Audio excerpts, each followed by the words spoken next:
Hi കൂട്ടുകാരെ, എല്ലാവർക്കും സുഖമല്ലേ? ഇപ്പം മത്തിയുടെ സീസണാണല്ലോ, അതും ചെറിയ മത്തിയിട്ട്. ഈ ചെറിയ മത്തിയിട്ടിട്ട് തപ്പ് കാച്ചി നല്ല ടേസ്റ്റ് ആയിരിക്കും കേട്ടോ.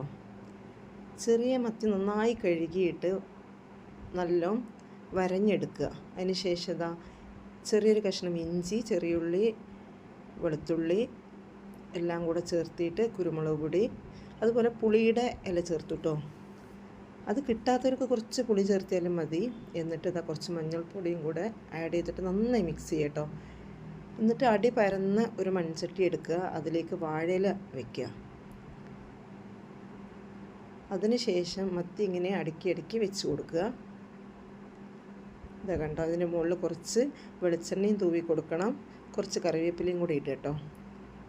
ഇത് അടുപ്പിൽ കനലിൽ വെക്കുന്നതാണ് ഏറ്റവും ഉചിതം കേട്ടോ.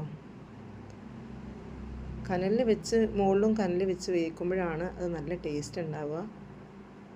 പിന്നെ ഒരു വാഴയില മുകളിൽ വെച്ചിട്ട് അതിൻ്റെ മുകളിലാണ് കനലിൽ വെക്കുക കേട്ടോ. എന്നിട്ട് അധികം തീ കത്തിക്കാതെ അടുപ്പിൽ വേവിക്കണം. അതേപോലെ തന്നെ അടുപ്പിൽ നേരത്തെ തന്നെ തീയിട്ട് കനലുണ്ടാക്കി എടുക്കണം കേട്ടോ. അങ്ങനെ കത്തിച്ച് വേവിച്ചത് കരിയും നല്ലത് വെന്ത് കിട്ടില്ല.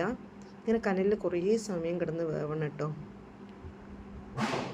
ഇതാ കണ്ടോ, അത്രയും ടേസ്റ്റാണ്. പിന്നെ എണ്ണ അധികം ചേർക്കാത്തതുകൊണ്ട് എല്ലാവർക്കും വിശ്വസിച്ച് കഴിക്കുക. BP, ഷുഗർ, കൊളസ്ട്രോളൊക്കെ ഉള്ളവർക്കൊക്കെ കഴിക്കുക. ഇതൊക്കെ നല്ല ടേസ്റ്റാണ് കേട്ടോ. ഇതും ഇതിൻ്റെ ഒപ്പം ഉണ്ടല്ലോ ചോറിന് കുറച്ച് രസം കൂടെ ഉണ്ടെങ്കിൽ നല്ല ടേസ്റ്റ്, നല്ല കോമ്പിനേഷനാണ്.